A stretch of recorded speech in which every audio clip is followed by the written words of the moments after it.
infelizmente. Mas vamos lá. Nós vamos iniciar o nosso estudo de hoje. Nós estamos no estudo do Livro dos Médiuns, no capítulo 23, da obsessão. Na semana passada nós estudamos sobre a possessão, que era o item 241, que Kardec apresentou para nós aqui, dando a sua visão, e nós estudamos, a cronologia da evolução do pensamento dele a respeito da possessão. Trouxemos aqui exemplos da Revista Espírita, ou mesmo de outras obras também que nós apresentamos, e aí vimos que a possessão de fato é um fenômeno, não é simplesmente um agravamento da subjugação. E agora a gente continua ainda estudando sobre a obsessão, voltadas, a gente lembra que aqui, nesse caso, é uma obsessão voltada para os médiuns, não necessariamente para as pessoas comuns. E a gente lembra que quando se fala em médiuns, nós não falamos apenas de médiuns espíritas, nós falamos de médiuns, pessoas comuns, de um modo geral, independente de estarem frequentando ou não uma instituição. Então no item 242, bom dia pessoal que chegou, 242, a gente começa aqui então Kardec reafirmando a ideia, independente disso, Vaninha, eles podem não acreditar, eles podem rotular a mediunidade com outro nome, a influência com outro nome, a mediunidade com outro nome, independente disso o fenômeno acontece. Vamos então aqui, Kardec ele traz para nós um detalhamento sobre a obsessão, que a gente vai ter uma compreensão um pouquinho maior aqui. Então ele começa dizendo o seguinte: a obsessão, como dissemos, é um dos maiores escolhos da mediunidade e é também um dos mais frequentes. Assim, nunca serão demais as providências para combatê-la, mesmo porque, além dos prejuízos pessoais que dela resultam, constitui um obstáculo absoluto à pureza, à veracidade das comunicações. A obsessão, em qualquer dos seus graus, sendo sempre o resultado de um constrangimento, e não podendo jamais esse constrangimento ser exercido por um espírito bom, segue-se que toda comunicação dada por um médium obsedado é de origem suspeita e não merece nenhuma confiança. Se por vezes se encontrar nela algo de bom, é necessário restringir-se a isso e rejeitar tudo o que apresentar o menor motivo de dúvida. Bom, aqui então Kardec traz para nós essa orientação, que o exercício da mediunidade, embora ele pareça um instrumento bastante interessante e precioso para a comunicação com o mundo espiritual, o maior obstáculo que a mediunidade enfrenta é exatamente a interferência negativa de espíritos de uma forma intensa, de uma forma obsessiva. Então muitos médiuns que começam no exercício, seja a intenção de praticar a mediunidade, ou mesmo pessoas que acabam vivendo experiências relacionadas com a mediunidade, também acabam sofrendo essa influência negativa, interferindo na sua vida pessoal, interferindo na sua vida profissional, na sua vida social, de um modo geral, em virtude da insistência dos espíritos em quererem se comunicar através daquele indivíduo, seja para mandar algum recado para ele mesmo, seja para provocar o constrangimento. Então, qualquer que seja o grau que ela se apresente, ali nós temos desde o grau mais simples, que acaba sendo apenas um desconforto ou incômodo, até o mais grave, que pode realmente trazer grandes prejuízos. E aí Kardec lembra também que qualquer tipo de influência nesse sentido acaba sempre vindo de um espírito inferior, nunca de um espírito superior. O que nós lembramos é que, como eu comentei com vocês, Kardec havia sido alertado em determinado momento em que ele trabalhava na codificação, com batidas na sua casa que acabavam atrapalhando o seu trabalho. Ele era à noite, ele não conseguia, porque sempre batidas ele procurava com a esposa e não encontrava, e ali eram os espíritos orientadores do trabalho que estavam tentando chamar a sua atenção, tentando não, chamaram de fato a sua atenção, para que ele prestasse atenção num detalhe, que ele estava trabalhando e era de uma forma equivocada. Só que nesse caso foi ali uma exceção, não era uma insistência nessas batidas. Ou a mesma coisa aconteceu com as irmãs Fox. quando o espírito fazia batidas, né, provocava batidas na sua casa, para chamar atenção, e a partir do momento em que a comunicação se desenvolveu, as batidas cessaram, né, porque os espíritos se comunicavam, começaram então a desvendar o mistério da morte daquele espírito, e aí então tudo se resolveu e as coisas deram sequência na vida de todos, né? Então a gente vê que nesse caso não era obsessão, mas era exatamente ali o momento de chamar atenção, de tentar estabelecer um contato inicial, né? Inclusive, nós lembramos que essas batidas, esses raps, como são chamados, da família Fox, foi o que deu início do estudo do Espiritismo, né? Normalmente a gente vê a família Fox como um marco do Espiritismo, né? Foi a partir delas que tudo começou, e na verdade não é.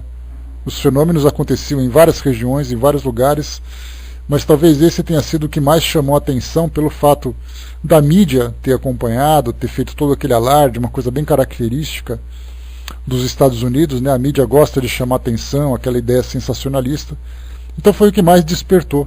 Mas independente das irmãs Fox, se não fossem por elas, certamente nós teríamos outras fontes para iniciarmos os estudos né, dos fenômenos e, consequentemente, o desenvolvimento da própria doutrina espírita. Bom dia, pessoal que chegou. Questão 243. Kardec coloca para nós aqui, então. Reconhece-se a obsessão pelas seguintes características. Aqui, então, ele enumera alguns pontos importantes que devem ser observados no caso dos processos obsessivos. Primeiro, insistência de um espírito em comunicar-se, queira ou não o médium, pela escrita, pela audição, pela tipologia, etc., opondo-se a que outros espíritos o façam. Aqui é muito interessante porque normalmente a gente pensa o seguinte, né, um espírito insistindo em se comunicar, impedindo que outros espíritos o façam. A gente já de imediato cria aquela imagem de um trabalho realizado num centro espírita, o médium querendo desenvolver um trabalho de comunicação, e aí então o mesmo espírito sempre se comunicando. Então essa é a imagem que a gente imagina, o médium sempre envolvido com um trabalho numa reunião mediúnica. Só que nós nos lembramos que no caso nós podemos ter, eu estar na minha casa, um espírito falando o tempo todo.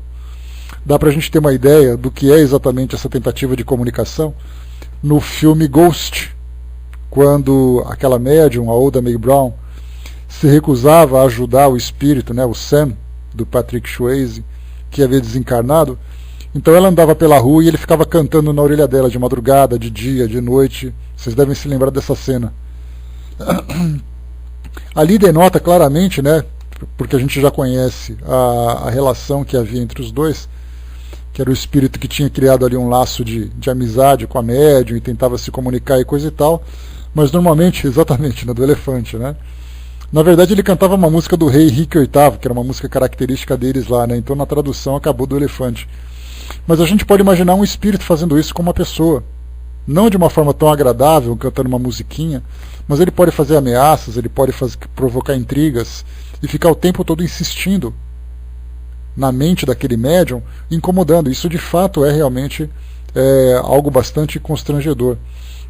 Nós temos, como eu falei para vocês, alguns médiums, principalmente os de psicografia, têm ali alguns sintomas físicos no momento em que começam a se aproximar os espíritos, né?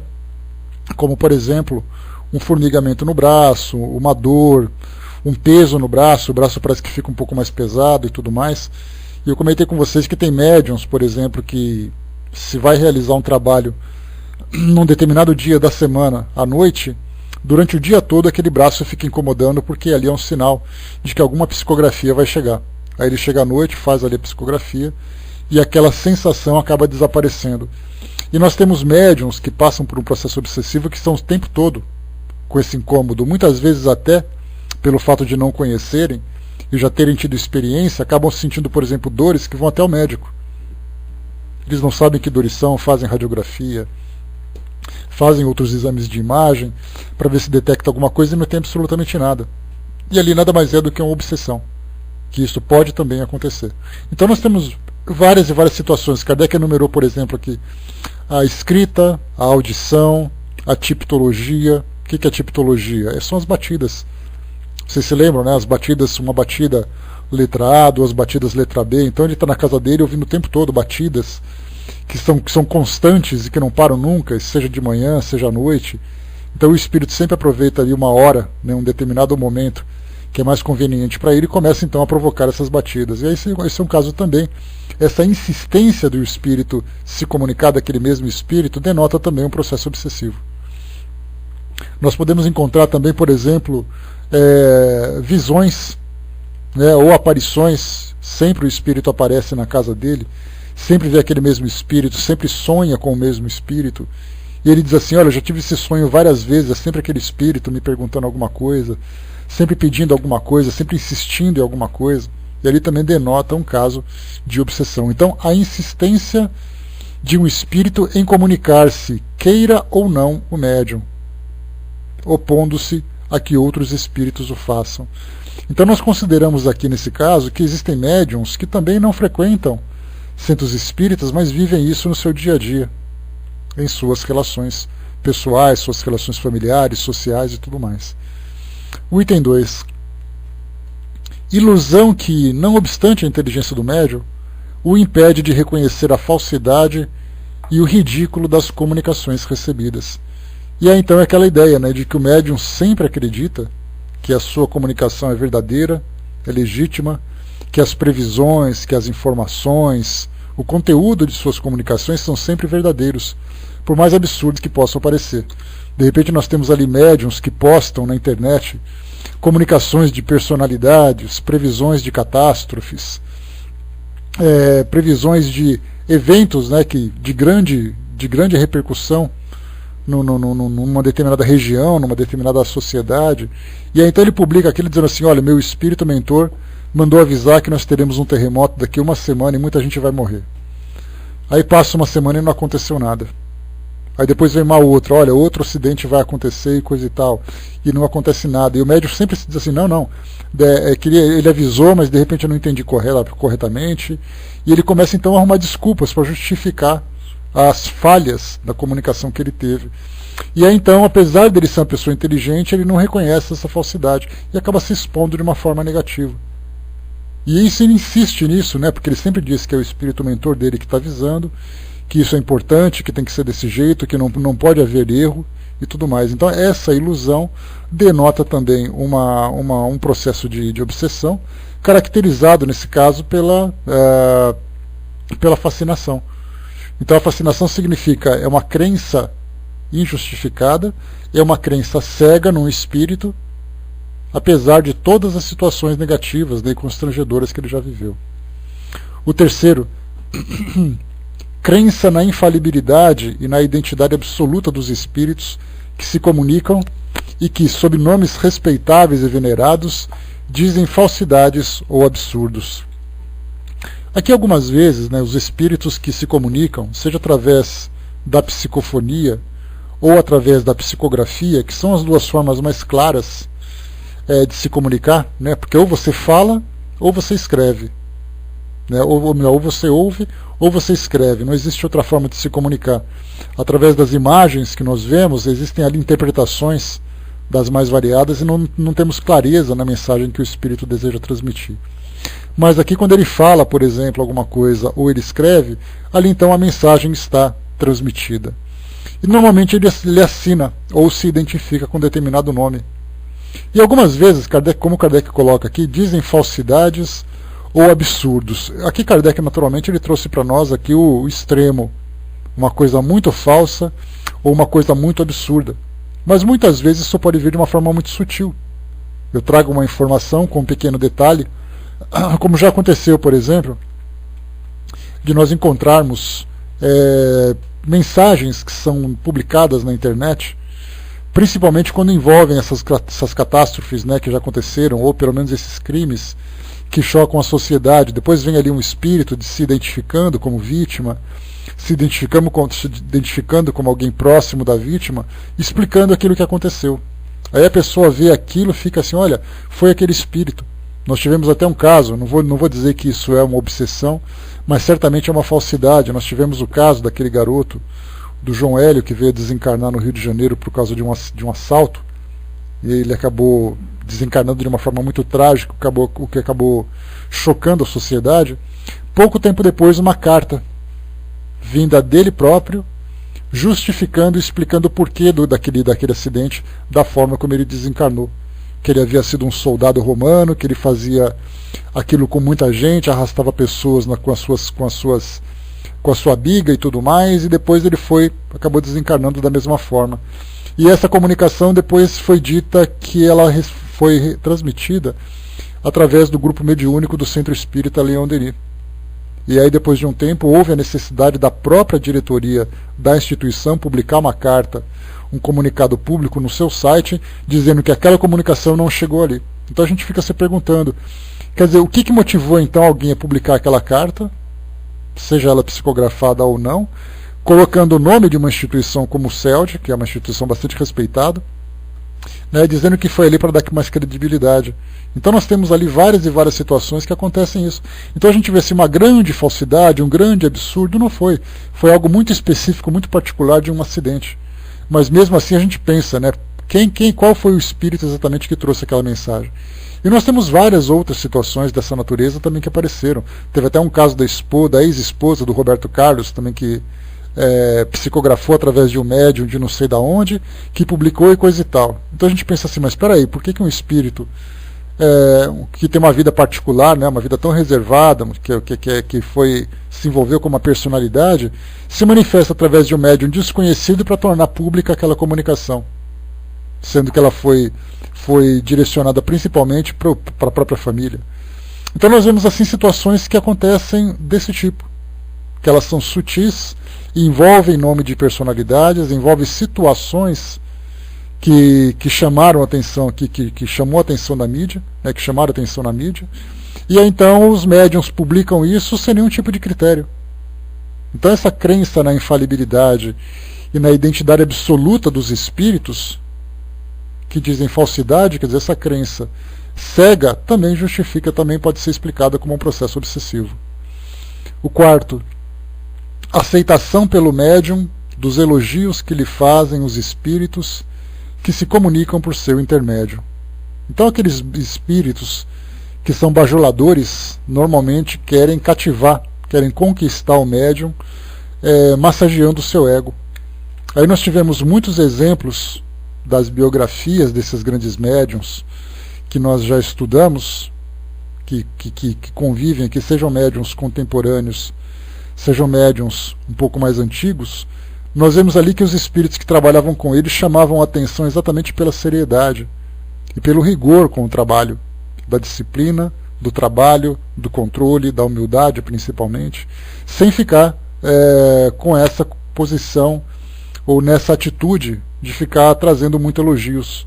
Porque na verdade o médium nada mais é do que um instrumento.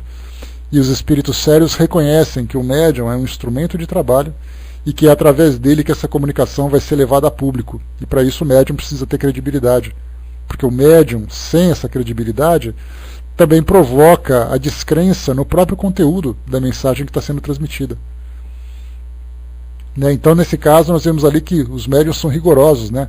A gente pode lembrar, como por exemplo, Divaldo Franco contou uma história muito interessante, que certa vez ele foi fazer uma palestra em um determinado país, na Europa, se eu não me engano, e aí então ele ficou deslumbrado com o lugar onde ele foi, ele contando isso numa palestra que ele proferiu certa vez. E aí então ele ficou deslumbrado com o lugar e ficou passeando com as pessoas, com os convidados, para conhecer isso, conhecer aquilo. E aí então ele não se preparou devidamente para a palestra, né, que ele deveria realizar lá naquele local. E aí então depois, quando chegou, estava ali próximo à palestra, ele fez ali as suas evocações, né? Pediu assistência a Joana de Ângeles, aos espíritos amigos e tudo mais, para que ele pudesse fazer um bom trabalho. E aí então Joana apareceu para ele e disse assim, mas você não preferiu passear? Então agora você vai ter que fazer por você mesmo. E ele disse que foi uma das piores palestras que ele já fez. Então a gente vê que os espíritos levam muito a sério a conduta do médium, quando o trabalho é voltado, né, para a seriedade, para a responsabilidade. Chico Xavier a mesma coisa, a gente já viu o rigor, muitas vezes até questionado, né, por que desse rigor, dessa severidade com que Emmanuel o tratava, né, muitas vezes até questiona, né, mas poxa, mas tinha que ser desse jeito, né, ser agressivo dessa forma, ser seco, né, dar aquelas lições de morais assim dolorosas, né, cada um sabe, né, e como a gente já comentou aqui na sala, né, que foi até perguntado certa vez, eu acho que não deveria ser daquela forma, né, a gente pode até achar, né, a gente dá a nossa opinião, mas a gente não conhece exatamente qual é a realidade, né, ou qual é a importância desse tipo de trabalho, né.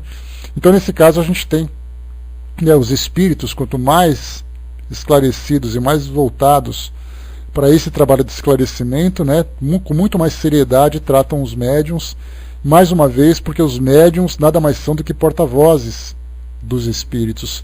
E se o médium não tem a moral, não tem aquela qualidade ou aquelas virtudes junto à sociedade, a própria mensagem acaba caindo depois, né, na incredulidade, né?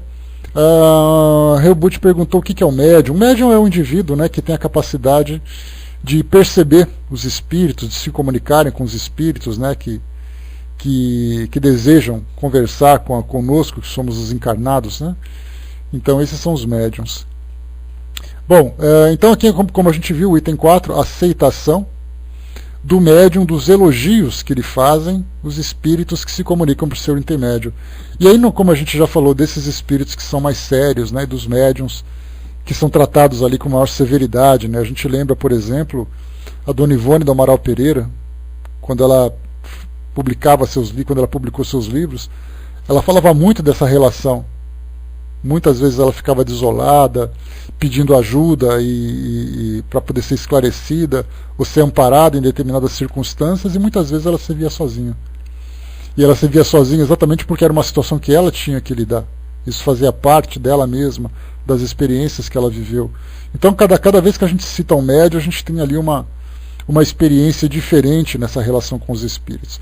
Agora nós temos também aqueles médiums, né, que são levados a publicar livros, a publicar mensagens, a fazer trabalhos de cura, e junto a espíritos que muito mais massageiam o seu ego para que possam se enaltecer perante as pessoas, se colocando realmente como uma pessoa especial. Ele se vê muitas vezes como uma estrela diante da sociedade, né? Eu sou importante porque eu faço isso. E eu sou importante porque os meus amigos espirituais disseram que eu sou importante. E ele acaba exatamente acreditando nisso. E aí então ele começa a usar roupas diferentes, práticas diferentes, se comporta de uma forma diferente quando é convocado, quando é solicitado para algum tipo de reunião pública, para algum tipo de programa de televisão, algum tipo de entrevista. Então ele se coloca naquela condição exatamente porque os espíritos fizeram com que ele acreditasse que realmente ele era alguém importante. E ele aceita isso. Enquanto que outros espíritos são tratados com severidade para que possam manter essa postura de humildade, porque é a humildade realmente que faz a grande diferença. A gente se lembra daquela passagem do Chico Xavier, quando ele colocou aquela peruquinha, né?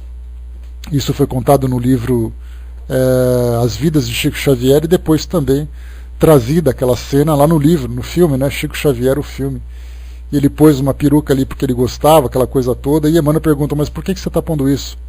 Ah, porque eu quero pôr, e acabou, virou as costas e foi embora meio emburrado, né? Então ele foi questionado, por que de alimentar essa sua vaidade? Como é que está o som, pessoal, por favor? Me deem um ok.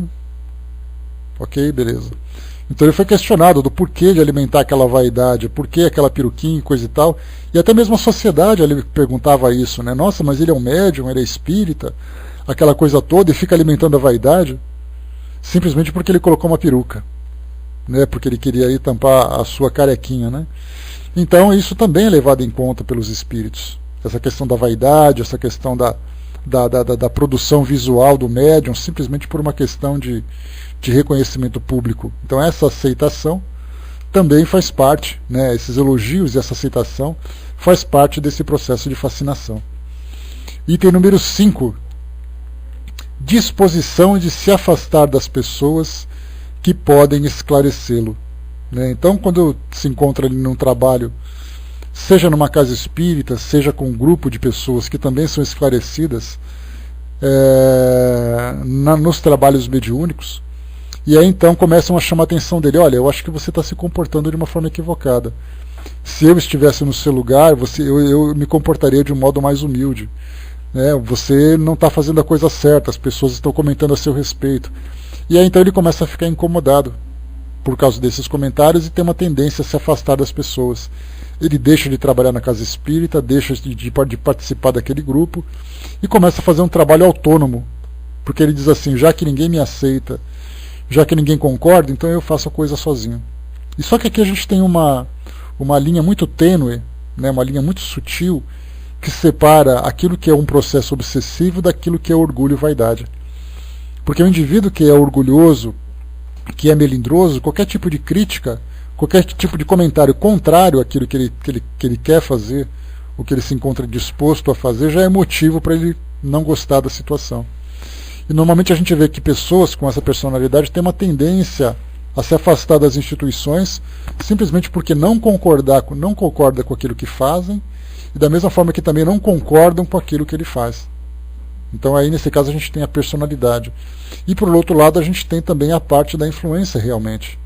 Porque aí vão dizer, olha, aquela pessoa está comentando sobre você, é melhor você se afastar porque ela, na verdade ela está com inveja de você. Né? Fraterna colocou, né? Também é vaidoso com sua figura. Mas vaidoso por vaidoso, a gente pensa até que ponto a vaidade se coloca, né, Fraterna? Porque muitas vezes você, quando trabalha publicamente, isso não é uma justificativa naturalmente, né? Quando você trabalha publicamente, você quer se tornar apresentável. Afinal de contas, a gente vê que um livro, muitas vezes, ele é visto muito mais valorizado pela sua capa do que pelo seu conteúdo. Só que realmente fazem muitos comentários a esse respeito. E normalmente quem comenta, né, são aquelas pessoas que também se produzem. Se você vai num casamento, se você vai para o seu trabalho, você gosta de comprar uma roupa diferente, você vai ali ao barbeiro, ao cabeleireiro, você vai numa loja comprar a sua roupa e coisa e tal, e você se veste adequadamente, e aí aponta, né, olha como ele é vaidoso. Na verdade é um comportamento que todo mundo tem. Né? Só que pelo fato dele ser uma pessoa de destaque, uma pessoa que gosta de dar aquele exemplo, a gente acaba sempre fazendo essa crítica. Né? Então temos que ter ali, né, uma diferença, né? Porque a gente tem que analisar, na verdade, o conteúdo da obra. Né? O conteúdo da obra é um trabalho de mais de 60 anos de mediunidade, um trabalho de administração de uma obra social invejável, que muitos de nós sequer imaginamos nem por onde começar, pela quantidade de trabalhos feitos de divulgação, de psicografia, de publicações, e aí então todo mundo pega e para e presta atenção na cor do cabelo que ele pintou. Né? Então isso aí a gente vê aquela história do quadro branco com uma bolinha preta no canto. Todo mundo repara muito na bolinha preta do canto e se esquece, né, da toda a parte do trabalho realmente que foi desenvolvido. Maria Lúcia colocou, né, comenta-se que quem não se arruma, comenta-se de quem é vaidoso, né, vai entender o ser humano. Pois é. Então a gente, muitas vezes por antipatia, a gente acaba fazendo esses comentários, né, mas a gente tem que ser racional, pé no chão, ser fraterno principalmente, ser caridoso principalmente, né, isso que é mais importante. Né? Isso porque ele é homem, né? Se fosse mulher o que não faltaria era coisa para comentar, né? Também é a mesma coisa. Né? Vamos lá então, aceitação aceitação do médium dos elogios. Né? Então a mesma coisa também acontece nessa relação de fascinação que muitos médiums acabam sofrendo, vem também exatamente isso, né? De você se proteger no seu ego, na sua vaidade, contra as pessoas que são invejosas. Se ele está falando isso é por inveja, porque ele quer ocupar o seu lugar, é porque ele não gosta do que você está fazendo, ele gostaria de ser o que você é, e aí então o médium se afasta dizendo, eu não quero ficar perto dessas pessoas. E na verdade ele foi levado, esse médium foi levado por essa influência a esse tipo de comportamento e não se deu conta disso. Item número 6, né, a disposição de se afastar aqui, número 6 agora. Levar a mal a crítica das comunicações que recebe. É a mesma coisa também, uma situação que fica ali na fronteira, né, entre a vaidade, o ego e também as influências espirituais. Porque aí então ele acaba psicografando, ou acaba publicando um livro, por exemplo, ou mesmo numa reunião mediúnica, ele tem ali uma comunicação, ele recebe uma comunicação, transmite para os coordenadores, para o grupo, né, do qual ele participa, e aí então as pessoas disseram assim, olha, sua mensagem é uma mensagem comum. Né? Então assim, essa assinatura que está aqui não tem nada de especial nela. Né? Aquilo que ele está falando é uma coisa que todo mundo fala. Aí o médium começa a ficar aborrecido, né? Porque ninguém valoriza aquilo que eu falo, porque todo mundo tem inveja daquilo que eu faço, porque isso, porque aquilo, ele começa então a se sentir mal com isso. Ele começa a se sentir incomodado com esses tipos de comentário. Então a gente também tem aquela dificuldade que dentro de um grupo mediúnico nós temos ali, não são irmãos de sangue não. Não são aqueles irmãos espirituais sequer. Muitas vezes são indivíduos que estão ali juntos para fazer um trabalho e podem eventualmente alimentar antipatia um pelo outro. Então não pensemos, né? Lembra que eu falei para vocês que muitas vezes a gente vê um time de futebol, uma equipe esportiva e coisa e tal, e a gente vê assim, poxa, mas que bacana ver aquelas pessoas jogando junto, que bacana ver aquelas pessoas o tempo todo viajando juntas e coisa e tal. Eles devem ser muito amigos, muito queridos. Muitas vezes nós temos pessoas que não se suportam nesses ambientes. Só que isso acaba não sendo transmitido na mídia, porque é uma questão de manter o grupo coeso, manter o grupo unido e tudo mais, mas na relação pessoal entre eles, muitos deles nem se olham. Trabalham juntos porque são obrigados. A mesma coisa dentro de um trabalho, de um local que a gente desenvolve a nossa profissão e tudo mais. Nós temos ali colegas, num centro espírita a mesma coisa, você frequenta, tem aquele palestrante que você não gosta, que ele também não gosta de você, seja lá por que motivo, ou porque um dia comentaram alguma coisa e ficou aquela imagem negativa e tal. Então isso acontece o tempo todo. Então, quando nós temos ali num grupo mediúnico, que você faz uma psicografia, o outro começa a te olhar diferente, talvez porque você queira, ele tem aquela impressão de que você quer aparecer, de que você quer destacar, porque você fez algum comentário, e muitas vezes é um comportamento seu. É algo que você fez sem nenhuma intenção, mas o outro levou por um lado negativo. Então, só as próprias relações humanas já oferecem dificuldades das mais variadas. Quando nós acrescentamos o ingrediente da influência espiritual para mexer com a cabeça das pessoas, para mexer com a cabeça do médium, isso fica mais complicado ainda. Então isso também deve ser levado em consideração, né? Item número 7, aqui agora uma outra situação. Necessidade incessante e inoportuna de escrever. Aqui Kardec fez uma citação de um médium que vivia uma subjugação.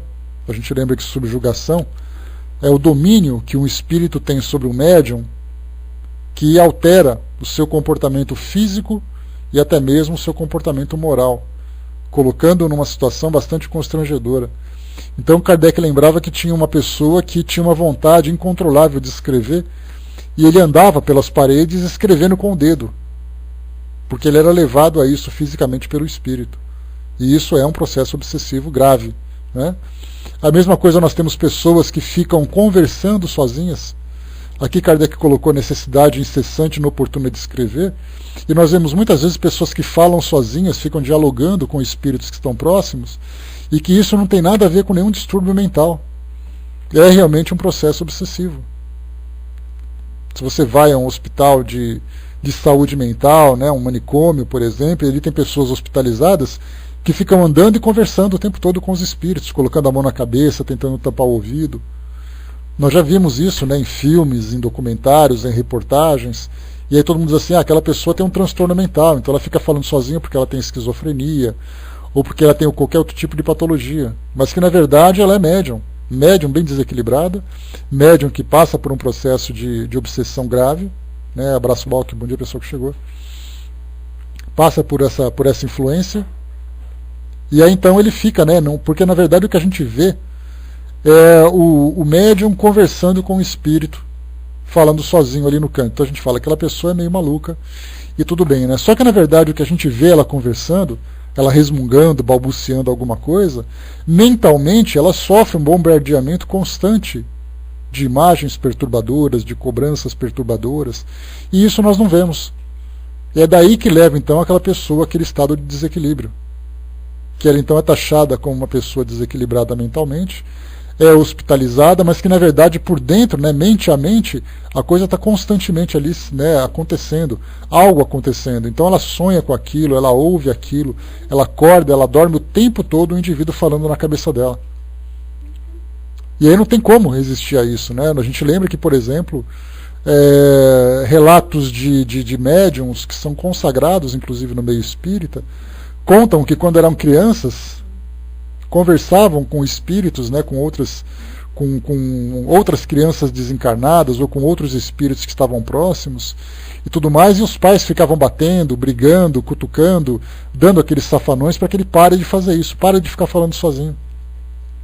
e aí depois leva num psicólogo, olha, não sei o que está acontecendo, meu filho está falando sozinho. Aí depois vem os psicólogos, né, que trazem a teoria, né, das crianças imaginárias, que é real, né, que é uma teoria real, mas que também tem ali o acréscimo das influências espirituais. Se é um psicólogo espírita, ele já começa a ter uma visão diferenciada da situação, levando em consideração o fato da criança de fato ser médium.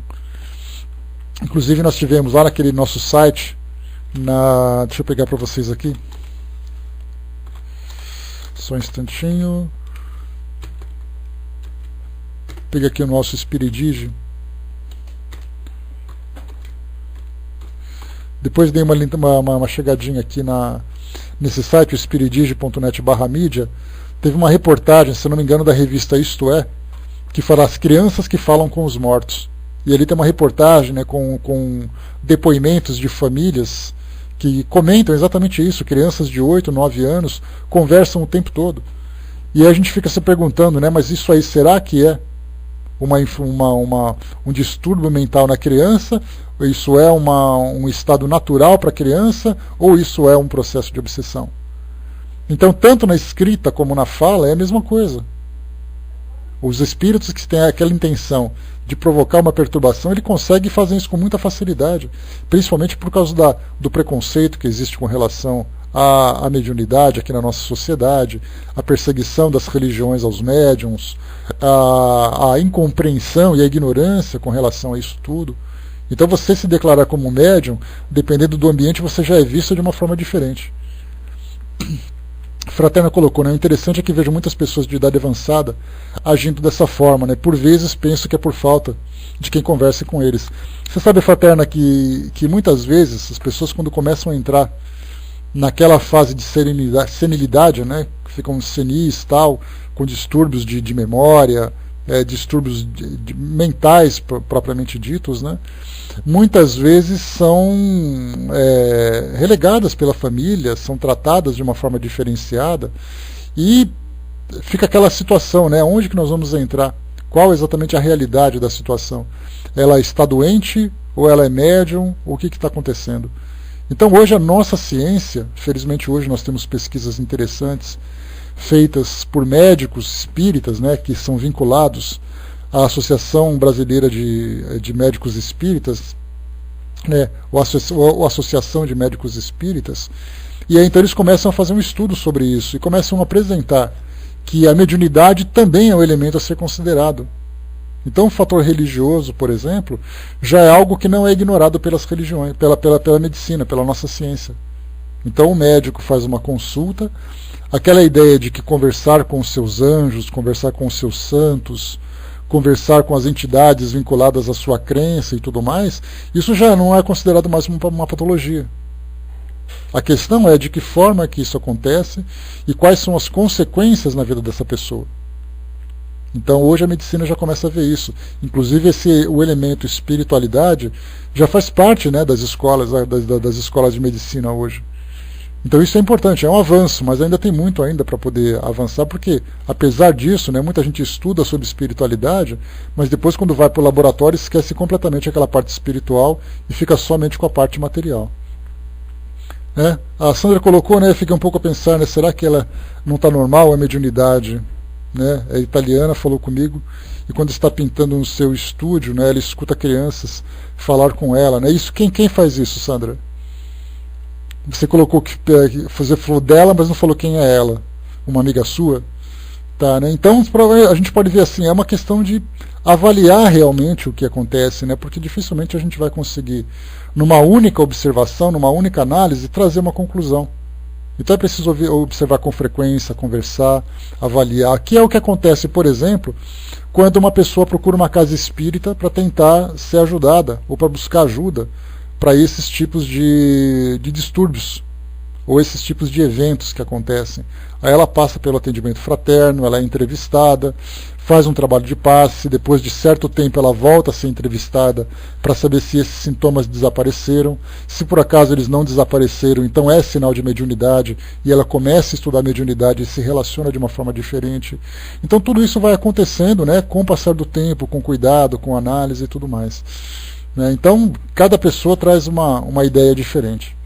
Tiene colocou, né, outro dia minha mãe, que é idosa, foi ao centro espírita e voltou dizendo que participou de uma festa, onde serviram lanche. As pessoas que foram juntas não viram nada e dizem que ela fala com convicção. Ninguém disse que houve festa, né? É uma questão de percepção, né? Se de repente houve realmente uma festa, né, ou seja, aquela comemoração do lado espiritual, e ela teve essa percepção, então uma coisa é real. Agora, se por acaso não houve nada e houve ali apenas uma impressão, já tem que ser analisada de uma forma clínica, né? A Sandra perguntou, ela pediu para eu ajudar, né? Na verdade, Sandra, ajuda, principalmente aí à distância, onde vocês se encontram, é bastante complicado, né? Porque uma visão religiosa diferente, né? A Sandra, a gente lembra, mora na Itália. Beleza, filhinho. E ali, então, não é fácil você encontrar o centro espírita, pelo contrário, né? Ali é tudo católico, tudo religioso e coisa e tal, né? Então, na verdade, o importante, Sandra, é trabalhar com esclarecimento, é trabalhar com o evangelho no lar, principalmente, com as orações, com a proteção em casa, com o estudo do evangelho, independente de qual evangelho seja, né? A gente não precisa imaginar que somente um livro espírita faz isso, mas você pode pegar um Novo Testamento e começar a fazer um estudo, capítulo por capítulo, uma vez por semana na sua casa. Isso já é o suficiente para harmonizar o ambiente, né? Porque na verdade não é simplesmente o conteúdo do livro, mas é o ato em si, né? A mudança de conduta mental, a postura mental se transforma, a vibração, né? Não, em qualquer lugar, Sandra, não tem ali um endereço certo, um ambiente certo, cor da parede certa. Qualquer lugar que você fizer é interessante. Eu me lembro até de uma passagem para falar sobre essa questão de lugares e ambientes. Eu li uma vez né? Então, qualquer lugar, Sandra, não tem. Eu li uma vez num livro publicado pelo José de Paiva Neto. Né? O José de Paiva Neto foi ali ele é, né, o diretor-presidente da Legião da Boa Vontade aqui no Brasil. E então ele escreveu um livro falando sobre essa ideia do ecumenismo e tudo mais. E ele colocou uma passagem interessante, né, que muitas pessoas liam assim com uma certa resistência. Ele falou assim: no momento em que você deseja conversar com Deus, você conversa. Você pode estar tomando um banho, você pode estar comendo, você pode no trânsito, você pode estar no seu ambiente de trabalho. Não existe o local, tá? Vai com Deus, cada bom dia. Então, não existe um lugar, um ritual para você fazer a sua oração. Você pode estar no trânsito, no momento em que você parou o seu carro ali, aí você dá uma paradinha, tal, dá aquela mentalizada, você está em prece. Você está tomando seu banho, lavando seu cabelo, lavando a sua orelha, e nesse momento você está conversando com os espíritos. Então é o pensamento que faz a diferença, não é a postura. Muitas vezes você pode estar ajoelhado na frente de um altar e numa posição puramente física, sem nenhum tipo de contato profundo com o mundo espiritual. E você pode estar no trânsito estabelecendo um contato altamente saudável com a espiritualidade. Então não existe endereço certo. Se faz, porque na verdade não é o estúdio que atrai as pessoas. Na verdade o que atrai é o próprio médium que está ali dentro. Então é ele que tem que se estabilizar, é ele que tem que se harmonizar. Né? E muitas vezes esse tipo de contato não é tão negativo assim. Ela que tem que trazer impressão. Será que isso é bom para ela? Será que não é? O que será que ela ouve? O Osterfal colocou: há espíritos que não conseguem ouvir quando tentamos conversar, apenas com o pensamento, então se faz necessário falar em voz alta, senão ele não ouve ou não. Sim, verdade.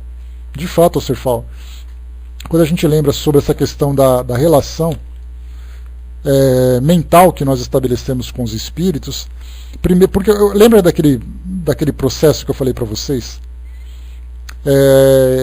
Quando nós desencarnamos, o primeiro estágio que um espírito passa é aquele estágio de perturbação. Kardec fala sobre isso com os espíritos, né, lá no Livro dos Espíritos e também no Céu e Inferno.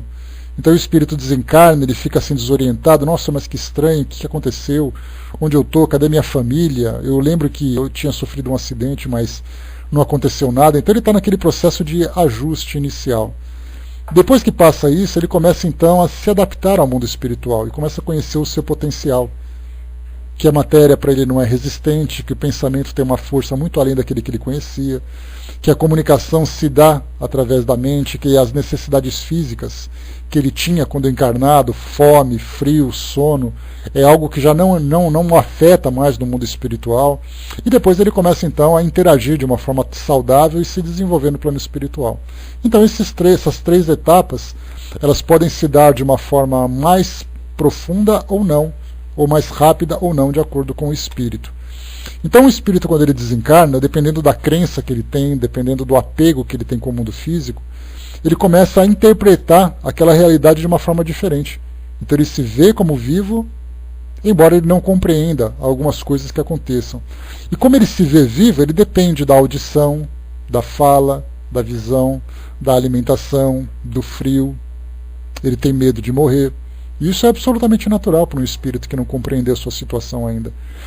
Por isso que quando nós conversamos com esses espíritos, e essa conversa tem ali o objetivo de esclarecê-lo, tem o objetivo de orientá-lo, há necessidade muitas vezes de conversar em voz alta.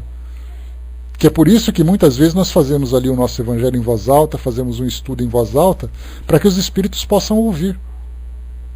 Não que eles não ouçam com o pensamento, mas se eles não ouvirem uma voz, eles não conseguem compreender.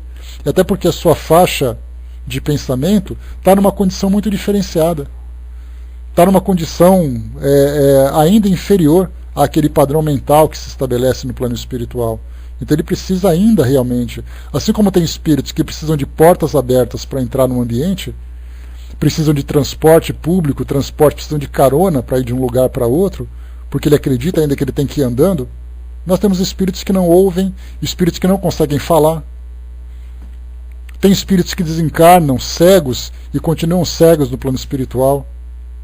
Eu não consigo ver porque eu sofri uma doença quando eu estava encarnado e eu fiquei durante muito tempo cego e hoje eu não consigo ver nada. Mas você é um espírito, os seus olhos não fazem mais diferença. Ele fala, eu sei, mas eu não consigo ver. Nós tivemos uma psicografia, sim, são memórias, né? São condicionamentos, na verdade, né? Então, como nós estamos condicionados, né? Imagina assim, essa ideia do condicionamento, a gente já vai voltar para o nosso tema, senão a gente acaba desviando muito. Essa ideia do condicionamento, imagina que nós passamos a nossa vida toda nos vendo no espelho. Então eu vou vendo o meu crescimento, eu vou vendo o meu envelhecimento, eu vou vendo o meu crescimento, eu vejo o meu cabelo escurecer, meu cabelo ficar curto, eu vejo o meu cabelo cair, eu vejo que eu vou ficando mais torto para cá, mais torto para lá, vou engordando, vou emagrecendo e eu vou acompanhando mentalmente essa minha evolução física. Quando eu chego no mundo espiritual, a imagem que eu tenho a respeito de mim mesmo é aquela que eu via no espelho. Se por acaso eu trago algum tipo de deficiência, algum tipo de doença, essa doença me acompanha, porque eu convivi com ela durante tanto tempo, que não é simplesmente assim, olha, eu não sou desse jeito e acabou. Nós vamos desencarnar e vamos passar por essa fase de adaptação no mundo espiritual e de libertação, digamos assim, das impressões que a vida física imprimiu sobre nós, e depois a gente vai se ajustando. Então, quer dizer, isso tudo é um processo de aprendizado que nós vamos vivendo. Isso gradualmente vai se transformando. Então, eu falei para vocês de uma psicografia que certa vez chegou, de um espírito que chegou numa reunião mediúnica de cadeira de rodas. E ele veio acompanhado de um amigo dele, aquela prima minha que me trouxe, que eu falei para vocês. Nós já lemos essa psicografia aqui. E ele comentou o seguinte na carta, ele disse assim, olha, eu estou aqui com meu amigo, o nome dele é João, e ele veio me conduzindo, porque eu era paraplégico quando eu estava encarnado, e eu usava cadeira de rodas. Então eu sei que eu estou desencarnado, eu sei que eu sou um espírito, mas eu ainda não consegui me libertar dessa impressão. Então ele falava assim com toda naturalidade, porque na verdade ele foi participar da reunião para poder dar o seu depoimento, para poder conhecer e tudo mais, e era um espírito que tinha esclarecimento. Eu sei que eu estou desencarnado, eu sei que eu não tenho mais o corpo físico, eu sei que essa cadeira de roda aqui não tem necessidade, mas eu não consigo ficar sem ela por enquanto. Então isso vai depender do quê? Do maior ou menor apego que o indivíduo tem, ou da maior ou menor impressão que aquela experiência deixou na mente do indivíduo. Por mais esclarecido que ele seja, ele continua ainda acreditando que aquilo é uma realidade, que ele precisa daquilo. É a mesma coisa, você pegar um cientista, por exemplo. Ele sabe que, muitas vezes ele é até ateu, né? Então ele tem aquela coisa, mas ele tem medo. Tem medo de alguma coisa estranha, de alguma coisa sobrenatural e tudo mais. O que significa isso? Que racionalmente ele pensa de uma forma, mas inconscientemente ele tem uma outra forma de lidar com aquela situação. Então a nossa mente, na verdade, ela ainda é um grande mistério para todos nós. Não é tão fácil, né? Sem dúvida, né, Balk? Então, tudo dessa forma. Tem pessoas que procuram, por exemplo, a dentadura, principalmente idosos, né? E acaba de desencarnar, então eu falo assim, mas cadê minha dentadura? Porque eu lembro que tiraram no hospital e agora eu estou aqui desencarnado e infelizmente eu quero minha dentadura. Aí todo mundo fala assim, mas você não precisa mais daquilo. Mas eu preciso dela. Cadê meu óculos? Eu não estou conseguindo enxergar. Isso é real, porque a nossa mente cria essa realidade, né? A Sandra colocou, mas espírito não usa cadeira. Mas o que a gente coloca, Sandra, é que se por acaso eu sou alguém que quando é encarnado tem um determinado tipo de vida, quando eu volto ao mundo espiritual, esse tipo de vida me acompanha, pelo menos nesse estágio inicial. E a gente lembra que estágio inicial a gente fala de... A gente imagina, claro, né, que sejam poucos meses nesse início, que a gente vai gradualmente se libertando dessa condição. Agora, tem pessoas que vivem durante anos assim, porque na cabeça dela, o mundo espiritual nada mais é do que uma ilusão, e que a realidade para ela é o mundo físico. Sendo que é exatamente o contrário, o mundo físico, aquele que nós vivemos, se torna uma ilusão para o espírito, porque é uma realidade que não existe mais, e a sua realidade espiritual já é completamente diferente. Temos pessoas que viveram, por exemplo, com limitações intelectuais, como síndrome de Down, paralisia cerebral, traumatismos cranianos e tudo mais. Quando volta para o mundo espiritual, ele volta com a mesma condição que ele tinha quando estava encarnado. Ele não consegue se libertar com tanta facilidade assim. Por isso que essa educação espiritual que a doutrina espírita nos proporciona, separando uma coisa da outra, olha, quando você está encarnado, você vive numa condição, como espírito liberto, você tem outra condição, e a gente começa a viver essa realidade dentro da nossa mente, vivendo esse mundo moral na nossa mente e esquecendo o mundo material, isso faz, sem dúvida nenhuma, imensas diferenças. Né? O Balk lembrou aqui, né, dos membros fantasmas, né, quando existe uma amputação, a pessoa ainda continua sentindo, continua mexendo e tudo mais. Por isso, então, é importantíssimo esse esclarecimento que a gente tem. Vamos em frente, pessoal, para a gente não perder aqui o nosso fio da meada. Onde nós estávamos? Tá. Falamos da necessidade incessante e inoportuna de escrever, né? Então vimos ali, né, a questão das pessoas que ouvem, que veem constantemente, as pessoas que desejam escrever constantemente. Algumas vezes ela está no trabalho dela inconscientemente, de uma forma mecânica, ela entra num estado de transe e quando ela acorda, alguns segundos depois, alguns minutos depois, tem um texto escrito na frente dela. Comentei com vocês de uma adolescente que vivia uma obsessão grave. Conversando com a avó dela, ela me contou a história. Disse que a criança, na sala de aula, escrevia no caderno ameaças de morte. E quando ela se dava conta, o texto já estava escrito. Aí ela arrancava correndo aquele texto e jogava no lixo. Aí a orientação da avó dela disse, não jogue no lixo, traga para casa. Porque se alguém mexer no lixo e ver você escrever aquilo, vão começar a ter uma ideia diferente, uma ideia mais equivocada sobre tudo que está acontecendo. E a criança então via uma pessoa vestida de preto na escola acompanhando-a. Uma criança de 11, 12 anos de idade, uma pré-adolescente. Dá para imaginar o que é isso na cabeça de uma criança? Ela escrevendo sozinha ameaças de morte contra ela mesma? É o que acontecia nesse caso. Então essa vontade incessante não é somente a vontade, muitas vezes até o conteúdo que denota um processo obsessivo. Vamos em frente, item número 8. Qualquer forma de constrangimento físico, dominando-lhe a vontade e forçando-o a agir ou falar sem querer. Vocês devem se lembrar da novela A Viagem, quando nós tínhamos ali o Miguel Falabella, que era o encarnado, né, sofrendo a influência do genro que havia desencarnado, eu esqueci o nome dele, o Guilherme Fontes, se eu não me engano, que era ali o obsessor. De repente ele estava conversando, ele fechava a cara, falava um absurdo, quando ele voltava a si as pessoas estavam espantadas olhando para ele. Quem é mais antigo e assistiu essa novela, ou quem viu a retrospectiva da novela, quem é mais novo, se lembra dessa cena, que do nada acontecia ali um estado de transe mediúnico, falava alguma coisa sem nada. Aquilo, né, a própria, o Alexandre, obrigado, Guga, a própria situação, né, já era de uma obsessão proposital, de um sentimento de vingança que o espírito tinha, mas muitas vezes a pessoa vive isso no seu dia a dia. Constrangimento físico, algumas vezes agressões, quebrar alguma coisa, se machucar. Me lembro de uma jovem, um relato que chegou de uma amiga, que uma jovem procurou atendimento fraterno no centro espírita dela. E essa jovem, um dia, estava em casa com o namorado, eles estavam na cozinha ali fazendo uma refeição para eles. Ela pegou a faca, cortou o pulso, olhou para ele e falou assim: agora eu acho que eu vou morrer. E ela fez exatamente isso. Então, quer dizer, vemos claramente também ali uma pessoa que tomou uma atitude como essa, forçada a uma autoagressão, muitas de gravidade também bastante considerável, contra a sua própria vontade. Então aqui a gente vê qualquer constrangimento físico. E o que Kardec lembra, né, é que... Pessoal, vamos para o texto agora, acabou a novela, mudamos de canal já.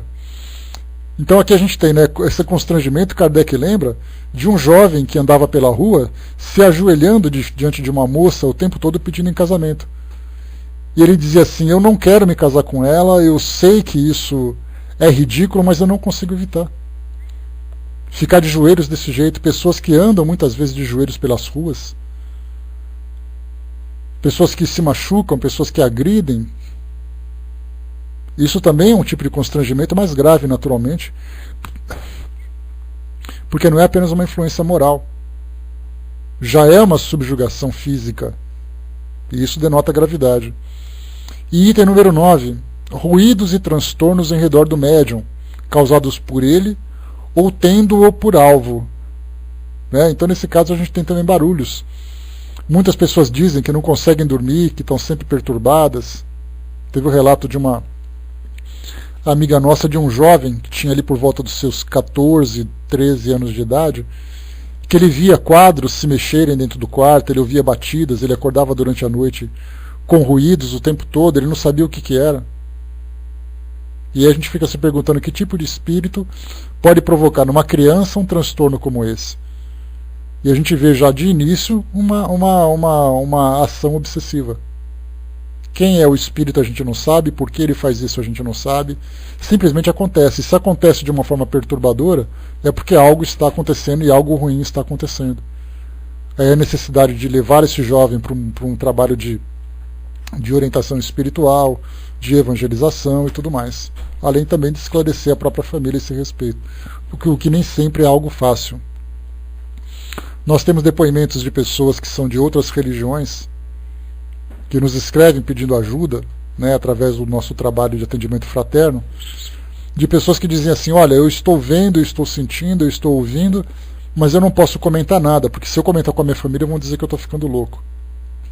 E aí eles querem me levar para um psiquiatra, mas eu sei que isso não é uma doença. Eu vejo as coisas realmente, eu sinto as coisas realmente. O que eu devo fazer? E aí então a gente faz ali a nossa orientação, para que ela possa retomar o seu equilíbrio. Mas a gente vê que isso acontece. E para uma pessoa que vive uma situação como essa, não é fácil se ela não tiver apoio, se ela não tiver esclarecimento. Dependendo do ambiente religioso que ela vive, fica pior ainda. Imagina você contar para um seu pastor que você está vendo um espírito dentro da tua casa. Aí vão dizer que é coisa do demônio, que você está endemoniado, que você precisa passar por uma sessão de descarrego, e isso vai te levar a se expor na igreja como alguém que passa por essa influência. É algo extremamente dramático. A Fraterno lembrou isso, tem no livro Doutor, Eu Escuto Vozes, né? Tá uma recomendação para quem quiser conhecer um pouquinho mais sobre essas situações, né? Então, esses também são, né, eventos que denotam uma obsessão. E nesse caso a tipologia. No caso das irmãs Fox, que nós já conversamos, né, lá de 1847, as meninas tiveram a iniciativa de brincar com a voz. E quando ela começa a brincar com a voz, com as batidas, né? E elas começaram a interagir. A partir do momento que estabeleceram um meio de comunicação, o espírito começou a contar a sua história. E isso acontece o tempo todo, né? Sentu lembrou ali também, né, quando vê imagens. Tem pessoas, por exemplo, que vê imagens demoníacas, imagens de animais. Imagina você, na sua casa, no seu dia a dia, dar de cara com monstros o tempo todo. E aí são espíritos, né, que entram naquela fase de mudança de aparência exatamente para provocar aquele efeito negativo sobre a pessoa. Então isso também é uma forma, né, de provocar esse desequilíbrio. Muito bem. Deixa eu ver aqui. Bom, a gente vai entrar aqui num outro ponto, que é a questão número 244, mas como falta pouco para a gente acabar o nosso estudo, a gente pode continuar aqui tratando desse assunto. Tá? Nós fizemos aqui a questão número 242 e 243 e estudamos item a item, tá? dessas características da obsessão. Então a gente aguarda mais um pouquinho antes da gente ir embora. A Osterfal colocou, né, realmente eles têm um espírito deformado mesmo. Sim, foi o que eu falei, Osterfal. Eles podem, através dessa plástica, né, da característica plástica do perispírito, de tomar formatos diferentes.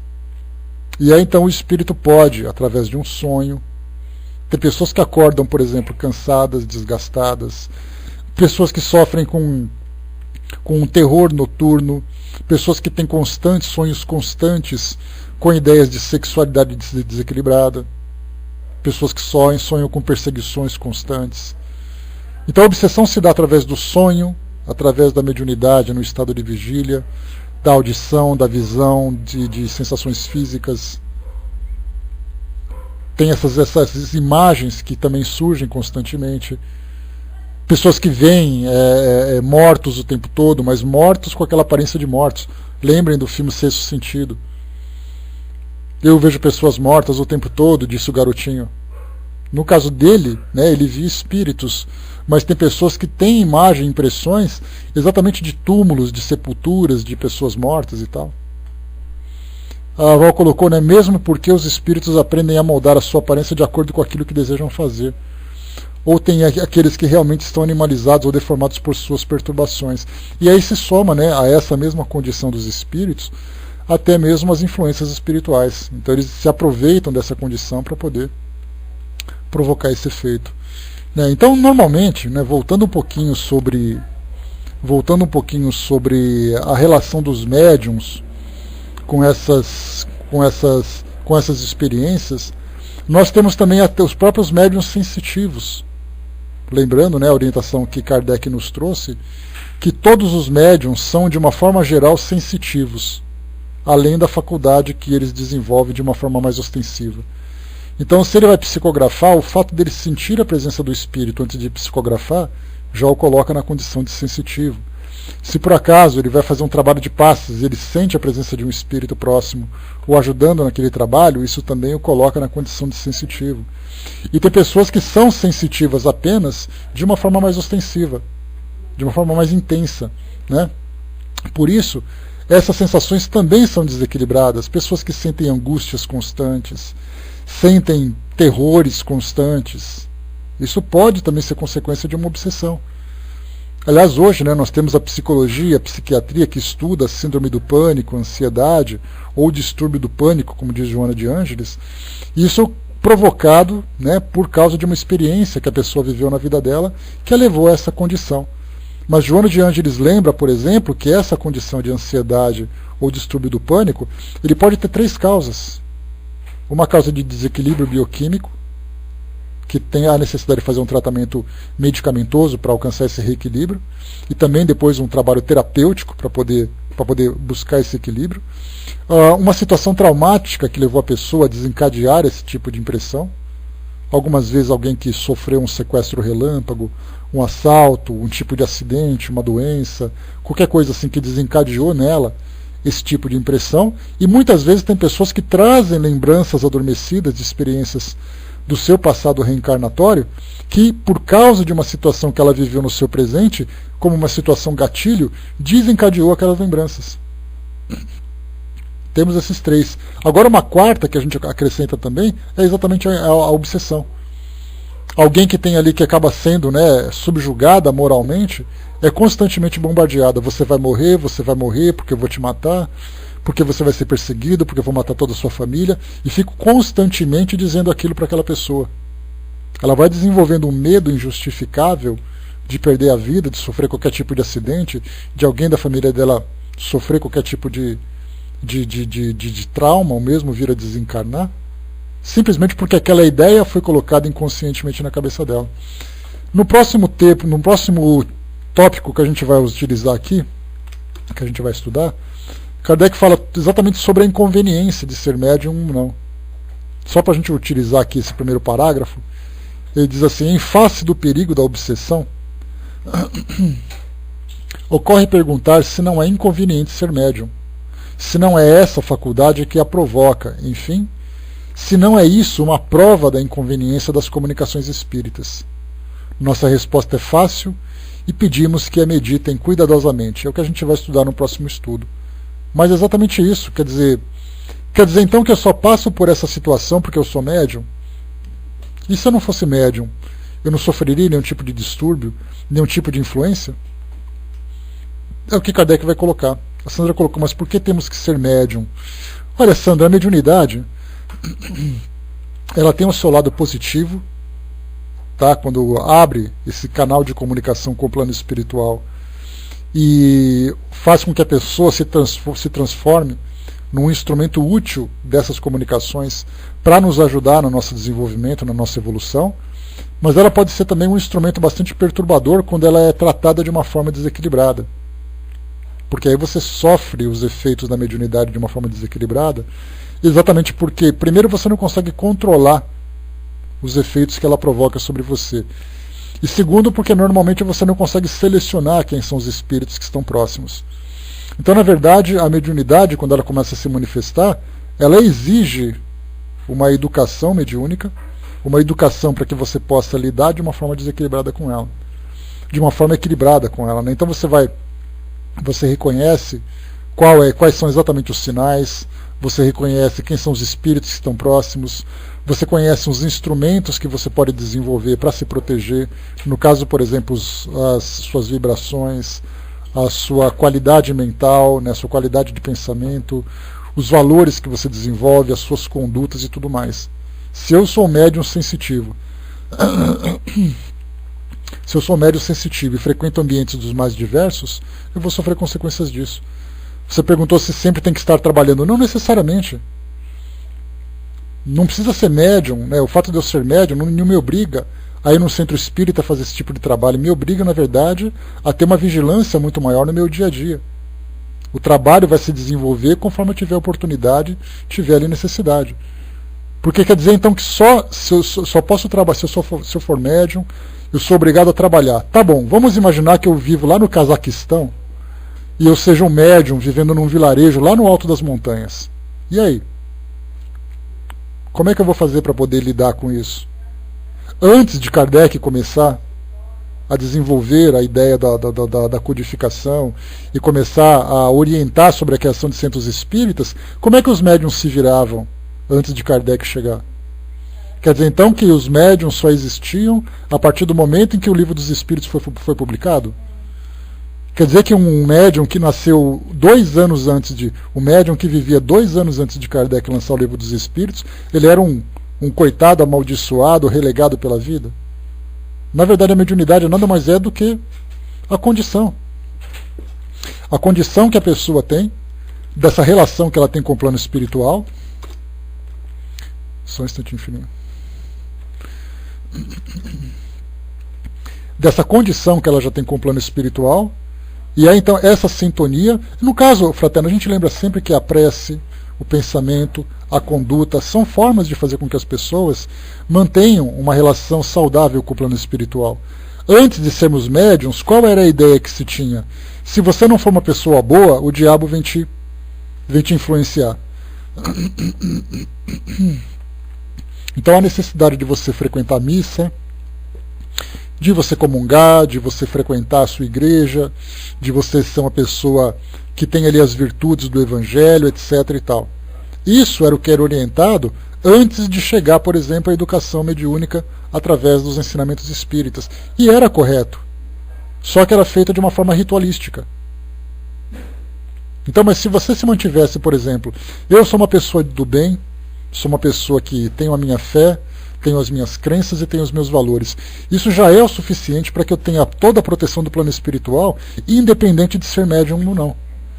O que a doutrina espírita hoje traz para nós é de uma forma mais clara, uma relação muito mais clara, transparente com o plano espiritual, que você não se comporta assim porque disseram que você tem que se comportar. Hoje você sabe por que tem que se comportar dessa forma. Então a gente lembra sempre que tudo aquilo que foi passado do Evangelho de Jesus lá daquele tempo até hoje continua sendo válido. A única diferença é que nós mudamos a forma de praticar isso, mas na essência continua a mesma. Quer dizer então que eu só vou ficar protegido se eu frequentar o centro espírita? Não. Eu posso ser uma pessoa que não tem essa possibilidade, não tenha vontade de frequentar, mas eu sou uma pessoa de bem, sou uma pessoa caridosa, uma pessoa generosa, uma pessoa que tem ali as suas próprias crenças. Isso já cria em torno de mim uma psicosfera que vai me colocar em sintonia com o plano espiritual superior. Claro que se eu tiver a oportunidade de praticar isso, principalmente para nós que somos ainda muito vacilantes na nossa fé, sofremos uma influência muito intensa do mundo material e coisa e tal, se nós tivermos a oportunidade de frequentemente estar em contato com um grupo que nos fortalece, nos estimula a isso, sem dúvida nenhuma isso é muito saudável. Mas se eu não tiver possibilidade, oportunidade e vontade, mas eu quiser fazer isso de uma forma pessoal, isso é absolutamente válido. Mas vale muito mais para nós assim. Pratique a sua fé, compartilhe a sua fé, desenvolva isso num grupo que pense como você, porque isso vai fazer com que a gente fique muito mais motivado a seguir nesse caminho. Sem motivação, a gente dificilmente consegue fazer alguma coisa por nossa própria vontade, ou nossa própria iniciativa. Desculpe, gente. Fratana perguntou: os médios que trabalharam com Kardec eram primários em conhecimento mediúnico, certo? Sim, sem dúvida.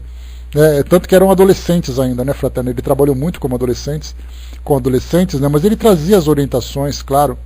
Como era uma, ao mesmo tempo que vinha a prática mediúnica, aquelas jovens eram constantemente evangelizadas nos diálogos com os espíritos, com a presença, suas famílias eram orientadas e tudo mais. Tá? Dudu colocou: às vezes eu não vejo o espírito como vidência, mas sinto como se estivesse vendo. E quando eu faço comentário nas salas do trabalho, como não vi, mas parece que vi, o médico que psicografou diz que sentiu a presença daquela entidade com ela. Exemplo, essa semana passada não sei se vi, mas algo me remeteu ao século XV e disse que havia visto, quando eu acho que não vi. Como pode isso acontecer? Ver sem ver e acertar no que vi. Deu para entender? Sim, Dudu, porque na verdade, se você vamos supor, olha, eu vou te passar uma mensagem agora, e você vai criar na sua mente essa mensagem. Eu quero que você pense no filme Titanic e veja aquele navio. Você viu o navio? Não, mas você pensou nele. Muitas vezes o pensamento vem de uma forma tão intensa que dá a impressão de que você viu. Então, durante um trabalho mediúnico, quando o seu pensamento está muito mais expandido, quando você sofre uma influência de pensamentos muito mais intensa, na verdade você acaba criando uma imagem na sua mente. Cria uma imagem na sua mente. É rápido, pois é. O pensamento é a velocidade do pensamento. Então você cria aquela imagem e é como se você tivesse visto. Muitas vezes as pessoas dizem assim: olha, parece que eu vi uma pessoa passando ali na porta. E na verdade ela criou na mente dela aquela imagem, e no momento em que ela criou a imagem, para ela se tornou real. Então nos trabalhos mediúnicos, quando os pensamentos são mais intensos, essa realidade ela se torna muito mais palpável para nós. A realidade da mente se torna muito mais palpável para os nossos sentidos. Você tem a impressão de que você ouviu, você tem a impressão de que você viu, você tem a impressão de que sentiu um cheiro, você tem a impressão de que alguém tocou em você. Por que isso tudo? Porque a mente se tornou muito mais intensa, né? Bom, vamos lá. A gente vai só fazer um pouquinho de hora, né? Já estouramos a nossa hora. A gente vai fechar por aqui então. Fico com vergonha de falar sobre esse assunto porque fico com dúvida. Mas na verdade, Dudu, essa questão de você trabalhar num grupo, é importante criar um vínculo de confiança, de você ter liberdade para poder falar e as pessoas estarem predispostas a ouvir. Né? Se por acaso você trabalha num grupo em que você tem vergonha de dizer as coisas para não sofrer crítica, é porque o grupo não está bem harmonizado. É igual um filho, por exemplo, que tem medo de falar as coisas para o pai, sendo que exatamente devia ser o melhor amigo dele para pedir: pai, eu quero te contar uma coisa. Aí o cara fala assim, ó, eu tô sentindo um problema, tal, tal, tal. Aí dizem pra ele, fala pro seu pai. Não, pro meu pai não posso falar. Quer dizer, é uma relação que não é uma relação verdadeira, transparente, de afinidade, né? Então, é uma questão de criar confiança com o grupo. É exatamente, né, Bal? Que é sentir essa segurança de você falar assim, olha, eu vim aqui para dizer para vocês o que eu estou sentindo com relação à minha mediunidade. E o grupo acolher isso e dizer assim, vamos analisar isso para poder te esclarecer. Se não tem essa relação, precisa analisar um pouco melhor, né, qual é exatamente o papel do grupo nesse trabalho. Se os médios não podem confiar uns nos outros, né? Bom, pessoal, vamos fechar por aqui. A gente parou então na questão número 243, a gente vai entrar na 244, que fala exatamente sobre a questão, né, o porquê da mediunidade, né, o que a mediunidade provoca. A mediunidade é patológica, não é? Ela é saudável, ela não é? A gente vai falar sobre isso no nosso próximo encontro. Só a Val colocou aqui, devemos testemunhar o que vemos e sentimos, porque isso pode servir de ajuda a um dos membros que também sente e não tem coragem de falar. Sim, mas a maior ajuda vem para o próprio médium mesmo, né? Eu quero dizer o que eu sinto e entender o que eu estou sentindo. E aí então contribuir de alguma forma com o desenvolvimento do grupo. Bom, vou passar para a nossa amiga Florzinha, que vai fazer um encerramento para nós. Depois a gente volta, né? No